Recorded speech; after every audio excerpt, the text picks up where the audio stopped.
Hi, Mami Shena. Sige, sagutin kita. Tanong ko lang po, NOV 2026 EDD ko, kaya pa kaya mahabol hulugan qualifying.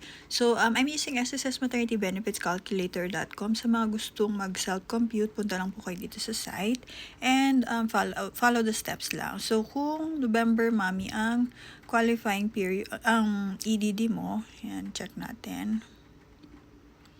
Ang qualifying period mo is July 2025 to June 2026. So, kailangan may at least 3 months posted contribution ka para mag-qualify.